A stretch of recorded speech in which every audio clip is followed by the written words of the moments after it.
Hoje é um culto de Santa Ceia.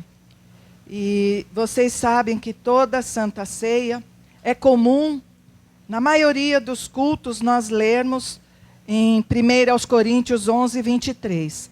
E aproveitando esse texto, o apóstolo Paulo, no capítulo 10, ele vai fazer um paralelo de a igreja atual e a igreja que era, não era igreja, mas era o povo israelita.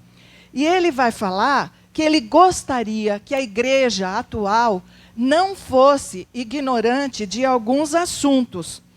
E um dos assuntos é que o povo viveu as suas experiências lá no deserto para nós sermos alertados de que o que aconteceu com eles também pode acontecer conosco.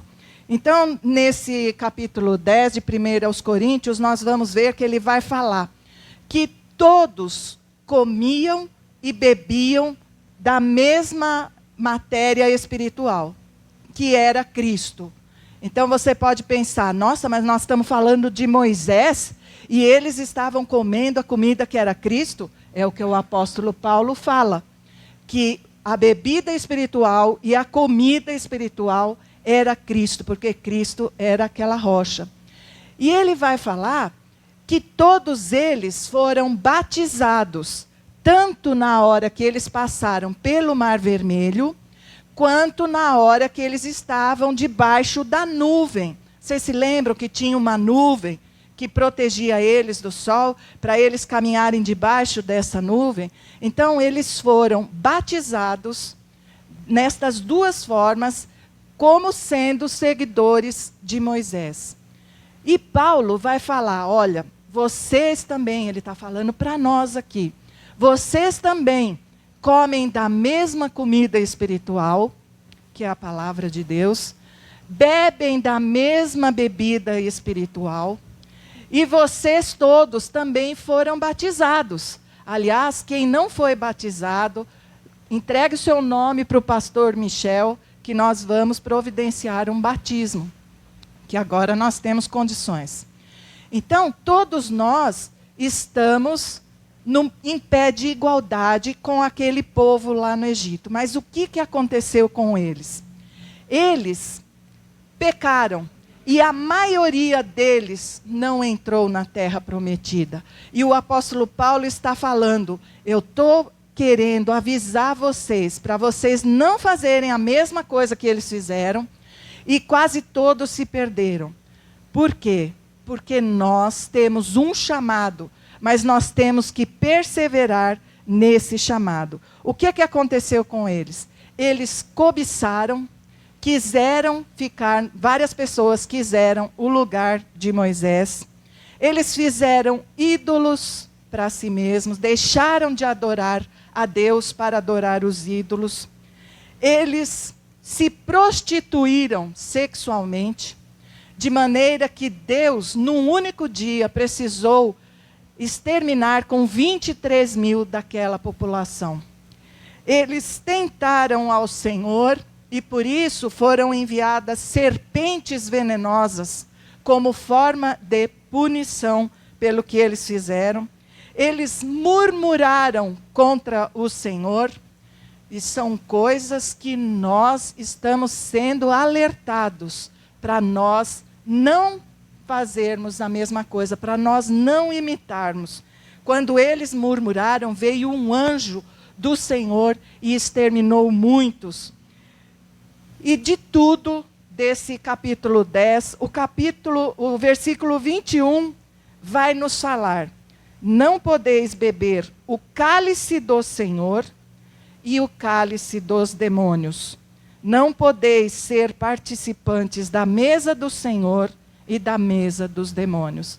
É uma linguagem muito forte, mas Paulo está mostrando com essa linguagem dura o quanto nós precisamos tomar cuidado.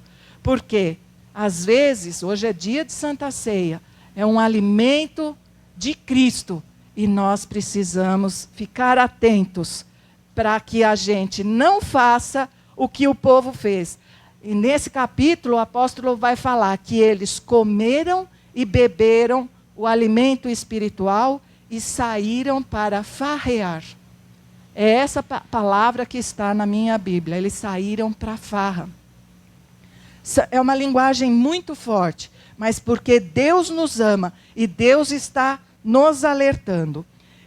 De tudo que o povo lá no deserto fez, teve uma coisa que destroçou o coração de Deus.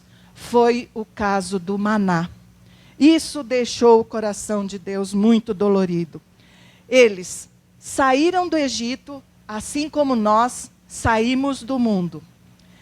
Eles ganharam muitas riquezas lá do Egito. O povo egípcio foi comissionado por Deus para dar muita riqueza para eles, assim como nós. A Bíblia fala que nós somos herdeiros da riqueza de Cristo. E eles atravessaram o Mar Vermelho, assim como nós. O Senhor permite que nós atravessemos períodos difíceis, mas Ele nos garante essa passagem debaixo da proteção dEle. Eles viram os seus inimigos mortos na água, assim como nós temos certeza que Satanás não é capaz de nos derrotar pelo sangue de Cristo. E eles tinham a promessa de entrar numa terra que manava leite e mel. Assim como nós temos uma promessa da nova Jerusalém, de mansões celestiais. Então vocês estão percebendo o paralelo que existe com aquele povo. Aí a Bíblia fala lá em Êxodo 15, 23, vou pedir para o Gil.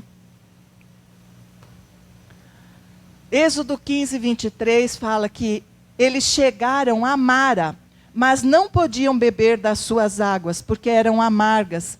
Por isso chamou-se o lugar de Mara. E o povo murmurou contra Moisés, dizendo: que havemos de beber?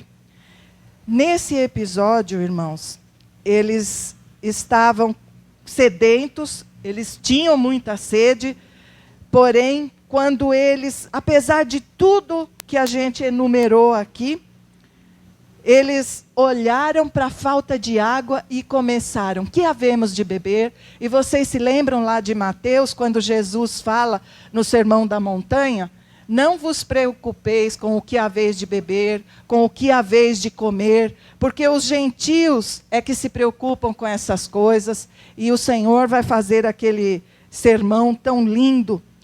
E esse povo, aqui no versículo 23, na minha tradução, está escrito: então, quer dizer, estava tudo bem.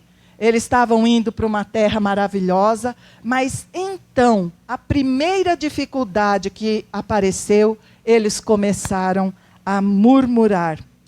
E Deus vai atender ao pedido daquele povo, e Deus vai mandar o maná.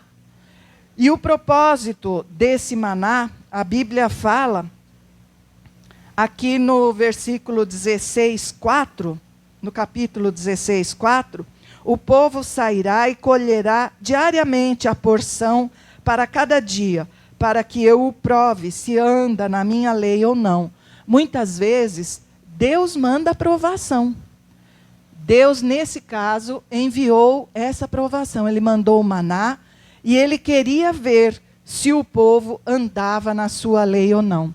E agora eu te pergunto, você sabe, pelo capítulo aqui, os 10 mandamentos ainda não foram dados. As leis que Deus escreveu com o seu próprio dedo nas pedras, ainda não foram dadas. Como é que Deus está falando se aquele povo anda ou não na lei dele? Porque os mandamentos de Deus são eternos. Eles existiam mesmo antes de Moisés receber o decálogo. O que não existia era a punição. Mas a lei, os preceitos de Deus são eternos. A lei do Senhor é perfeita e ela já existia. E o Senhor queria ver como que era aquele povo se comportando diante do maná. O maná era algo muito puro. Primeiro vinha o orvalho e depois Deus mandava o maná, que era como uma porção assim, imagina algo bem delicado, um pozinho, ou uns floquinhos, um floquinho acho que é melhor, um floquinho que caía em cima do sereno, do orvalho. O orvalho é símbolo do Espírito Santo. Então Deus mandava o orvalho, em seguida mandava esse maná. E é o que acontece conosco. Deus nos mandou, nós temos o Espírito Santo e nós recebemos essa porção do Senhor que é o maná. No começo, esse povo adorou o maná. Eles chegaram na primeira manhã, tinha que levantar cedo, tinha que colher o maná antes de o sol brilhar. Então era uma questão de prioridade, dar prioridade para colher o maná. E eles chegaram lá na primeira vez e perguntaram: o que é isso? E a palavra que eles usavam, ela foi usada para traduzir essa palavra maná, como se eles estivessem perguntando: maná, o que é isso? E eles começaram a colher o maná. E no começo, olha aqui em Êxodo 16:31, a casa de Israel deu-lhe o nome de maná. Era como semente de coentro, era branco e tinha o sabor de bolos de mel. Então, logo que chegou o maná, o povo falava: nossa, Moisés, que gostoso!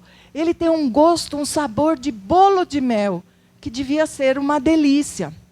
Só que Deus mandou o maná por 40 anos. Foi o tempo que eles ficaram lá no deserto. E depois de alguns anos, veja o que eles estão falando lá em Números 11, 4, 9. Olha como mudou o paladar do povo com relação ao maná. Ora, o vulgo que estava no meio deles veio a ter grande desejo, pelo que os filhos de Israel também tornaram a chorar e disseram: quem nos dará carne a comer? Lembramo-nos dos peixes que no Egito comíamos de graça, e dos pepinos, dos melões, dos porros, das cebolas e dos alhos. Mas agora nossa alma se seca, coisa nenhuma há senão este maná diante dos nossos olhos. E era o maná como a semente do coentro, e a sua aparência como a aparência de bidélio. O povo espalhava-se e o colhia, e triturando-o em moinhos, ou pisando-o num grau, em panelas o cozia, e dele fazia bolos, e o seu sabor era como o sabor de azeite fresco. E quando o orvalho descia de noite sobre o arraial, sobre ele descia também o maná. Você já comeu azeite fresco? Você já pôs na boca? Alguém já fez isso? Eu já fiz. Irmãos, é difícil. É doído engolir o azeite. Azeite é uma delícia na salada, mas ele puro. E aqui a gente percebe que agora eles já estão falando: Moisés, o sabor agora é aquele amargor do azeite. Já não é mais bolo de mel. E quando eles falaram: a nossa alma está cheia, nós estamos saturados desse maná. Na verdade, como nós falamos lá de Paulo, eles estavam falando de Cristo. Era isso que Paulo estava falando, que eles comiam e bebiam de Cristo. E eles chegaram para Deus, aquele que providenciou aquele maná, e eles falaram: nós não aguentamos mais o maná. E alguém pode falar: mas Rose, 40 anos é muito tempo comendo a mesma coisa. Sabe, irmãos, a ideia parece ser verdadeira, mas não é. Porque foi o alimento que Deus escolheu para eles. Eles só usaram a imaginação e fizeram daquele jeito. Faziam aquele bolo, aquele assado, mas eles podiam ter criado muitas coisas com o maná. E quando eles falam isso, a gente que está sendo comparado com eles, a gente tem que pensar: e eu? Porque a única comida que Deus deu para aquele povo, além de somente 2 vezes as codornizes, a única comida que Deus deu foi o maná. E a Bíblia fala que Jesus é o pão vivo que desceu do céu. Então, a nossa alma tem que se perguntar: e eu? Será que eu estou falando para Deus, eu estou cheia desse maná que o Senhor está me dando. Não está mais me agradando. E isso é o que Paulo fala. Cuidado, vocês estão vendo o que aconteceu com eles. Não deixem isso acontecer com vocês. Porque isso doeu demais o coração de Deus. Porque Deus entregou o seu Filho, o pão vivo que desceu do céu, para saciar a nossa fome e nos dar as riquezas celestiais. Se nós nos comportarmos como aquele povo, achando que, poxa, só Deus, só vou falar de Jesus, não é isso. A Bíblia fala que o Senhor é o nosso alimento. Ele mesmo falou, quem de mim se alimenta, de mim viverá. Então, Cristo é um alimento inesgotável. E eles comeram aquele alimento, depois de 40 anos, aí eles vão entrar na terra prometida, e a primeira vez que eles vão mudar de alimento, vai estar lá em Josué 5:12. E no dia depois de terem comido do produto da terra, cessou o maná. E os filhos de Israel não o tiveram mais. Porém, nesse ano comeram dos produtos da terra de Canaã. Nós também. Hoje a gente tem a ceia do Senhor para nos alimentar. Nós temos o Senhor, que é o pão vivo. Mas vai chegar uma hora, e a gente aguarda o arrebatamento da igreja, em que nós vamos ser levados para outra terra. É a terra prometida a nós. Assim como aquele povo, quando eles entraram na terra, o que aconteceu? Eles passaram a comer o trigo da terra. Então, enquanto o maná era dado, isso simboliza o Senhor Jesus, que se despiu da sua glória e desceu do céu. Então, o maná era o símbolo da humilhação do Senhor. Ele despido da sua glória. Agora, na terra prometida, quando eles comem do trigo da terra, é o Senhor glorificado. Porque lá no céu, o Senhor já recebeu toda a glória, todo o poder foi dado a Ele. E hoje, o que nós temos para nós, para nosso aprendizado? Quanto mais eu adorar ao Senhor, quanto mais eu procurar conhecer o Senhor Jesus, mais esse maná vai produzir energia, vai produzir unção, vai produzir saúde, vai produzir todos os frutos que o Senhor planejou para a nossa vida. Ele é um alimento perfeito, aquele alimento que não pode faltar para ninguém. É o pão vivo que desceu do céu. E hoje, com a Santa Ceia, o que nós precisamos? Reconhecer que aquele aviso é importante para nós. Nós devemos pedir perdão a Deus, para que sejamos aceitos diante de Deus. Pedir perdão e não viver nas práticas do pecado, que é o que aquele povo fez. E muitos, a maioria, não entrou na terra prometida. Vocês sabem que houve um episódio, após eles voltarem lá daquela aventura que eles tiveram lá na terra prometida, em Canaã, e 10 daqueles espias voltaram com uma má impressão, com pouca fé, e só Josué e Calebe é que tiveram fé suficiente. Eles duvidaram do plano de Deus. E Deus falou, de 20 anos para baixo é que vão entrar. Dos 20 anos para cima ninguém vai entrar na terra. Porque eles convenceram o povo de que o plano de Deus era um fracasso. Isso é o alerta para nós hoje. Nós temos a bebida e a comida espiritual, que é Cristo. O que nós temos que fazer? Senhor, eu quero me alimentar do teu maná. É a única coisa que Deus planejou e a gente não pode considerar o plano dele um fracasso. É o melhor plano de Deus. Ele doou o seu filho para que nós tivéssemos vida nele. E que hoje a gente possa, quero chamar o pastor Michel, que a gente possa refletir que a Bíblia nos alerta. Tudo que nós fazemos, nós somos alertados de como devemos fazer.